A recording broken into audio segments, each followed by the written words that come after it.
Hi everyone! Today we're going to come back to our project of analyzing a large CSV of global temperature in parallel. Last time we used the Cantan CSV library to load the file into memory and parse each row into a case class called sample. Then, we started the development of ParList, a collection that stores the data in several partitions. The goal is to eventually analyze each partition in parallel to speed up the computation. We also implemented a couple of methods to calculate the size and the mean and average temperature of a ParList of sample. Finally, we tried to capture the pattern involving these three functions using fold left. But we realized that this method was impossible because fold left has only one combined function, and for ParList, we need two different combined functions. Okay, so where do we go from there? Well, there are two main approaches. First, we could change the signature of fold left to take two combined functions. For example, we could say fold left now takes a combined function called combine elements, that will be the one we call per partition, and another one say combine intermediate results. And this new function will take a pair of 2 and return a 2. So with this definition, maybe let's put it like this to make it slightly more readable. With this definition, we'll use combine elements here to combine the elements within each partition, and we'll use combine intermediate results here. So let's see if it compiles. So this compiles, but if we try to use fold left, this version of fold left to implement, for example, some temperature. So this is going to be fold left samples.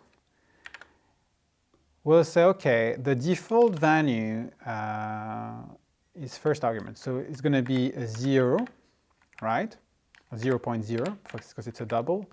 Then the first combined function, combine elements, it's going to be something that takes, so what does it take as an argument? To and from. So to is going to be the state, and from is a sample. So this is going to be state, the temperature, plus sample dot temperature finite. So this will be the implementation of the first combined function that we apply on every single element inside of each partition. And then we'll have combined intermediate result that takes a pair of 2, so a pair of temperature, and so basically the implementation of this is plus. So let's see if it compiles. Yes, it does, and if we run the test, we shouldn't have broken anything.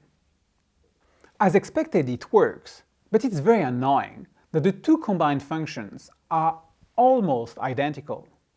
They both sum up the elements together, but the first one, combine elements, needs to perform an extra step of extracting the temperature from a sample. Additionally, we are also trying to make the ParList API as similar as possible to the list API, so that users can easily go back and forth between a sequential and a parallel execution. So if we go for this approach, it will be very impractical for the users. So what could we do instead? Well, we could try writing a less powerful version of fold left that will still fit our data analysis requirements, but hopefully without the same problems. So how can we constrain fold left? We could try to remove its ability to change the content type of the ParList. For example, we could create a new function, let's call it monofold left, that defined a single type parameter A. This method has almost the same signature as fold left, except that now all the arguments and return type use A. Now the benefit of this approach is that we can use the same combine function to combine the elements within each partition and to combine the intermediate results. This is because now we have a single type parameter. Combine takes a pair of A and returns an A. Okay, so let's pause the video and try to implement monofold left. By the way, mono here stands for monomorphic, as opposed to the standard polymorphic fold left.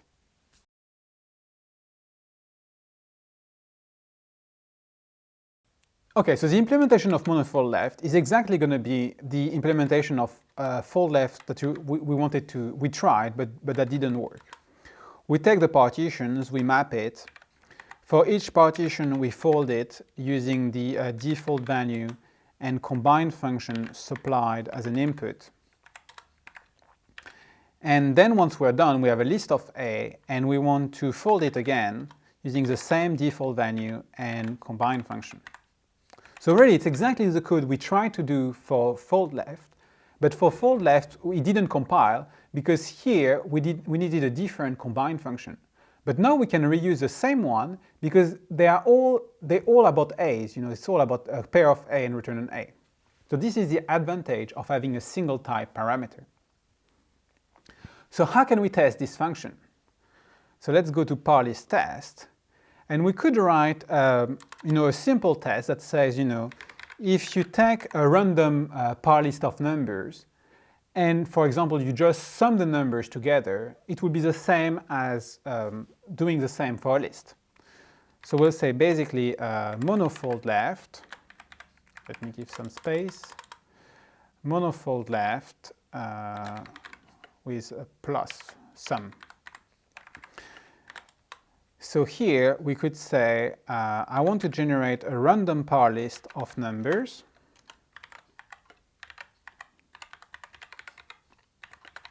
So it's going to be a parlist of ints. And I want to call, oh, by the way, I forgot how to do this, but now that we have monofold left, it's completely generic, right? So there is one thing that would be nicer is if we move it inside of the parlist class. So what we could do here is to define monofold left here. So now we don't need a type parameter, we don't need a first input. And this is going to be like that. This is exactly the same, but except that now we can use the standard OOP syntax to say parlist.monofold left instead of monofold left of parlist, which I think is much nicer. So okay, so now we can go back to our test and we say, okay, if once I have my parlist of numbers, I can call monofold left on it with 0 and sum, and this should be equal to numbers.toList. So if all the numbers were in one list, one after another, and then you do sum on that. So we're just verifying that monofold left will allow us to write some kind of sum that will be consistent with the list. Let's run the test. Cool, it works. Do you have any other ideas how we could test monofold left? I'll let you pause the video and try to experiment.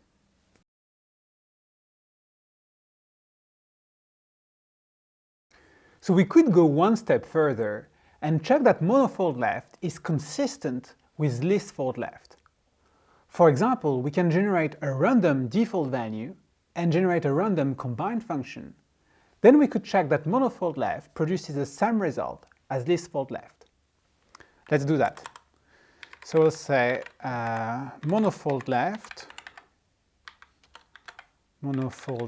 is consistent with list fold left, right? And the implementation of this is going to be relatively similar to this one. So we generate several arguments. So we generate a random parlist, a random default value, and a random combine function. The type doesn't really matter if it's an int, a string, or whatever. It just needs to be the same. So here we can say combine function is a function that takes an int, a pair of int, and return an int. And SkyCheck is completely fine to generate random values. So what we want to do here is say, okay, let's take our parlist of number. Let's call monofold left on this with the default value and the random combine function. Now, what we want to verify is that it is the same thing as numbers.toList and when we call fold left on that, right? Let me close it. So we just verify that these two implementations are consistent with one another. Let's run the test. So the test failed, so let's have a look at the error message. So SkyCheck provides us with a counterexample, but it's not particularly helpful because we can't see the implementation of the random function generated by SkyCheck.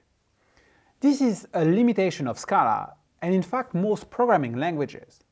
We can't get a meaningful text representation of a val function or lambda.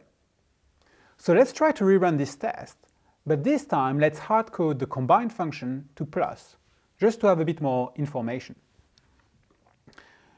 So we remove the combine function from here, we'll hardcode it to plus, and same here. And let's rerun the test. So it doesn't work. Let's have a look again at the error message. Now it's much more informative. By the way, I'm not sure if I talked about this before, but when SkyCheck finds a counterexample, it tries to minimize it. In other words, it tries to find the simplest input that breaks the test. This is known as shrinking the input in property-based testing terminology. And we can see it here. It says that the second argument, the default value, has been shrunken 30 times. This didn't happen for the parlist arguments, because I haven't explained to SkyCheck how to shrink the parlist type. But SkyCheck knows how to shrink integers and other standard types out of the box. So we'll not go into more details about how to shrink custom types here, as this is quite an advanced topic, but I will put a few links below this video if you are curious and wants to know more. So here SkyCheck tells us that the test fails when the default value is 1. So let's go back to the diagrams. In the diagram above, we have a parlist with two partitions. The first one has values 0, 1, and 2, and the second partition 3, 4, and 5. We can see that when we fold each partition using plus as combine function and 1 as a default value, then we obtain two intermediate results, 4 and 13. Finally, when we fold these intermediate results, we get back 18. Now if we merge the two partitions into a single list and we use fold left with the same parameters, then the final result is 16. So we see here that fold left and monofold left don't return the same value. And in fact, if we think about it, these two functions would only produce the same result for one specific value, when it is equal to 0. Okay, so that's very cool. Thanks to property-based testing, we have discovered a new requirement for folding a parlist. The combine function and default value cannot be chosen randomly. They need to behave like plus and 0, meaning that x plus 0 is equal to x, and 0 plus x is also equal to x for any number x.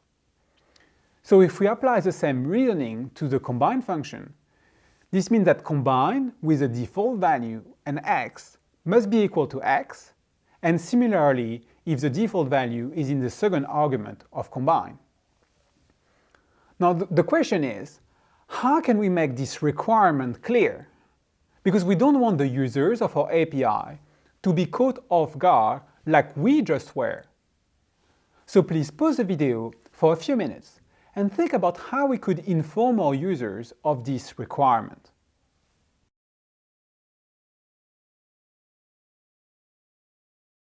The obvious thing we could do is to add some form of documentation to the method monofold left. We could say something, for example, here, please use a default value such as when used with combine, it's a no operation.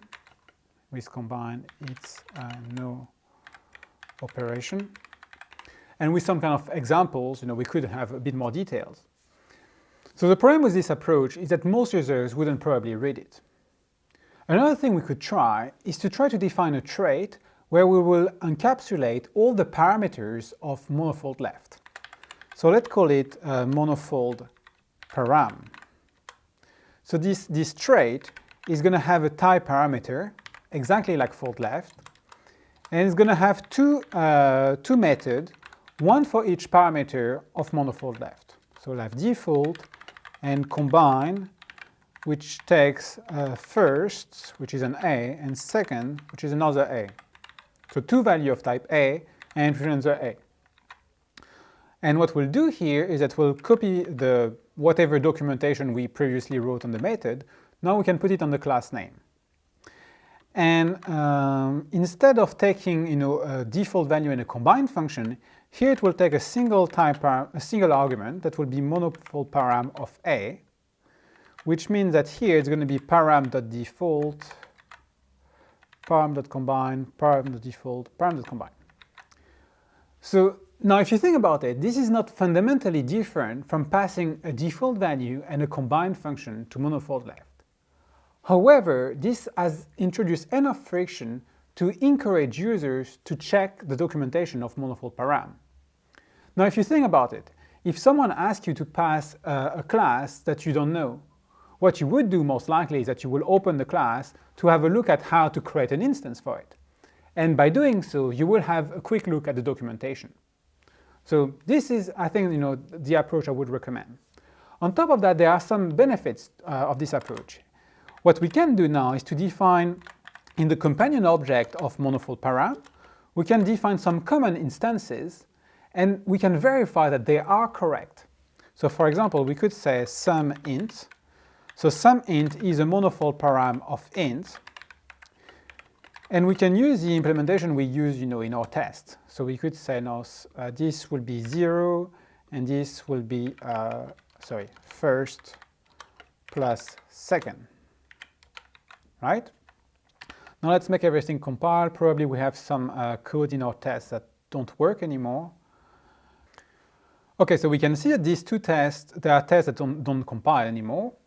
This one, I think we can remove it because we were trying to verify that for any power list and any default value, this equation will hold. But it's not true. We realize that we need a specific default value that works in a particular way with combine.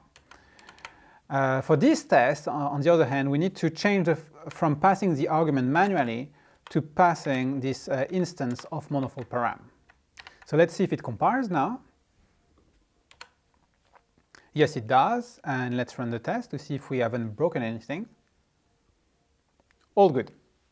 So now what would be nice is if you could write a test to verify that sum int is a valid instance of monofold param.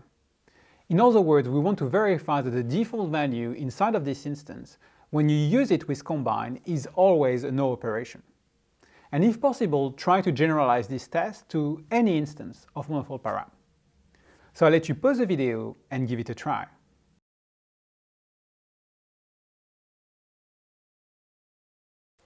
Okay, so let's try to write a test for sum int, and once we're done, we'll try to generalize it. So first we can say, okay, we want monofold param sum int. We expect combine to be no operation with default, something like that. So how do we test this? Well, we want to write a property-based test where we'll generate a random value of type int, so a random number, right? And what we'll do is that we'll say, okay, let's take our monofold param sum int. Let's call combine with this number, and as a second argument, we'll pass monofold param sum int dot default. Now we expect this function to return the same as the random number, right? And we expect the same thing the other way around. So if the default value is the first argument, it should be the same. So let's run the tests. Cool, it works. Now, what we could do, if we want to generalize it, what we can do is realize that, if you have a param here, so a monofold param, we can make this one as a variable, right? And whenever you have it here, you can replace some int by this variable. So you realize that, in fact, in the code here, nothing is very specific to some int, except that we need to get a random value that is of the same type. So what we could do instead is to write a test that says, okay, check monofold param, and this will take as an input param, which is a monofold param of A, so something completely random, completely arbitrary. The users will decide which monofold param that you want to use. And this is going to basically define the test. Now, instead of, so we'll use the param from this. And now here we need to generate a random value. So this is going to be, let's say, value instead of number. It's not necessarily going to be an int. Cool. So you see, like, the test is completely, the function is completely generic. Now, as we can see, the code doesn't compile, and in fact, even IntelliJ told us so. And it says that there is no implicit value of type arbitrary of A.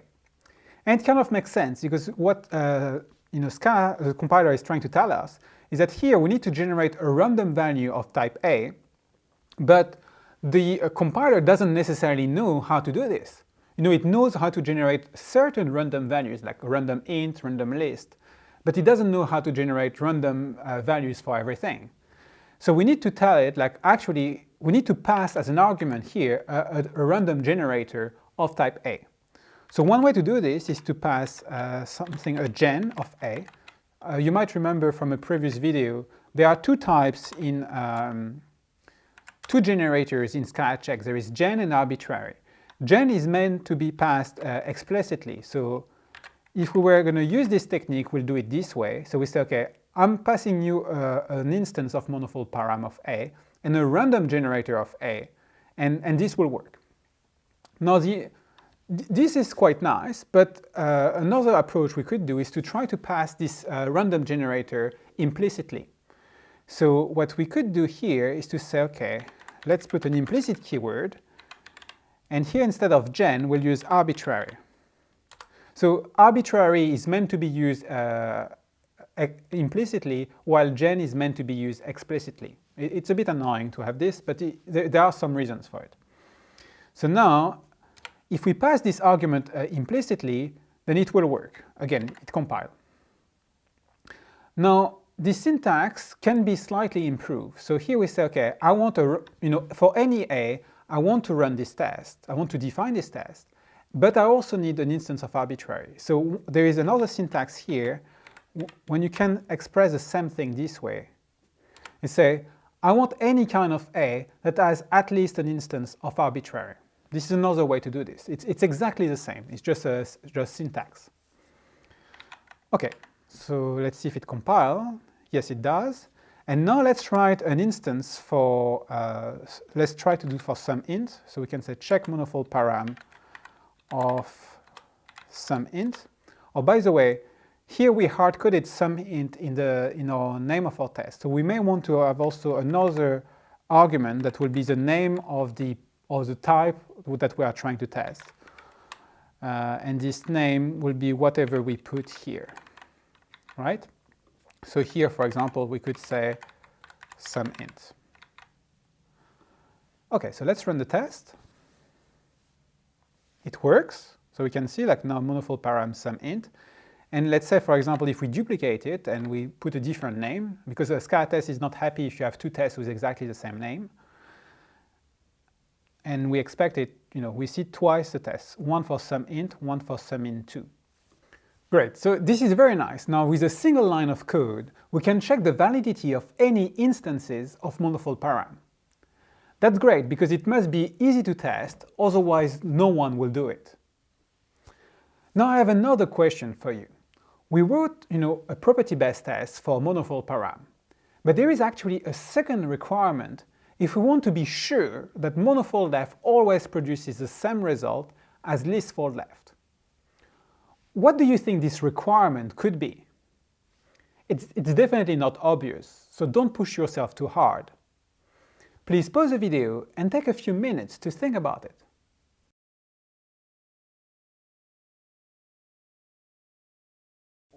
Imagine we have a list with three numbers, 4, 7, and 3, and we want to split this list into two partitions. We can either put 4 and 7 in partition 1 and 3 in partition 2, or we can put 4 in partition 1 and 7 and 3 in partition 2. Whichever we choose, we expect monofold left to produce the same result, right?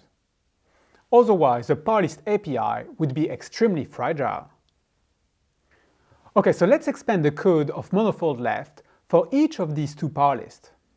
First, we combine the elements within each partition 2 by 2. And then we do the same process between intermediate results. Thanks to the first property of monofold param, we know that calling combine with the default value is a no operation. So we can ignore those calls to simplify the code. Finally, we can inline the two final results.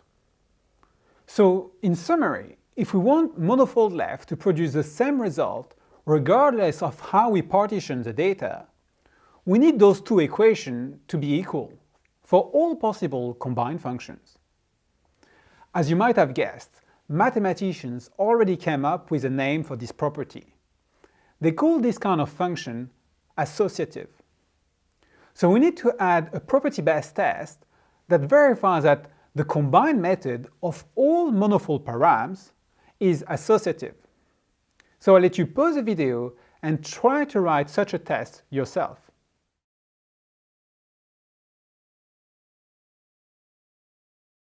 Cool, so what we can do is to expand our check monofold param function and add a second test to this. So I needed to add an extra curly brackets here in order to put these two tests together. So here we're going to put another name. So this is going to be monofold param of name. But here this time what we want to check is that combine is associative. Right? How do we check that? Well, we again need to generate random values, but this time we need to generate more than one. We actually need to generate three values. We need to say, okay, first, which is an A, second, that is an A, and third, that is also an A. And what we're going to say is that if you call a param combine, when you say, okay, first, and then you combine second and third together. So second and third here. So this is give us like, let's say one way. This is one way to combine three numbers. We first combine second and third together, and then we combine with first. Or the other way we could do this is to say, okay, we again start with combine, but now the first parameter will be param.combine first and second, and then we'll combine this with third, right? So this we just move the parentheses around, but we keep it in the same order. It's always first, second, and third. So now what we want to verify is that one way must be equal to other way all the time. This will be the definition of an associative function. Let's run the test. It passes, so in fact we can remove this one. It's not really useful, and rerun it. And now we can see on the left, we see some int that says that it's a no operation with default, and we see that combine is associative. And in fact, most of the functions we use in practice are associative.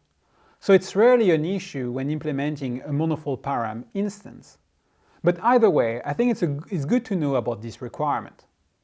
As a side note, I think we can all agree that monofold param is not a great name. However, it's difficult to find something that is short and appropriate. For example, we could have named it combinable or squashable, but this doesn't express the fact that combine is associative, or that the default value must be a no operation when used with combine. Once again, mathematicians discovered this concept first, so they chose a name for it. They called it a monoid. It's not necessarily easier to remember, but it is shorter. And since we can't find a better name, we should probably stick with one that people will recognize. So let's rename monofold param to monoid. So let's go back to the class, and we can use refactor rename, say monoid. And same in our test, we can say here, it could be called check monoid, and here monoid. Let's verify if we haven't broken anything. Yeah, everything works. So we spent a lot of time on fold left and monofold left, but I think it was worth it. Thanks to generic function, we realized that we couldn't implement fold left because it requires two different combined functions. Then, thanks to property-based testing, we discovered that the arguments of monofold left had to satisfy the properties of a monoid in order to ensure that whichever way we partition the data, a power list always returns the same result as a list. This is why I love functional programming. I'm by no means a big data expert, but by using these two techniques, generic functions and property-based testing, we were able to discover the fundamental requirements about the API of a partitioned data structure. And we can apply exactly the same process in our day-to-day work when we model business requirement, which is a really valuable skill. So I think now it's a good time to take a break, and in the next video we'll look at how to run the analysis in parallel. And we'll also cover various techniques to speed up the process. See you soon.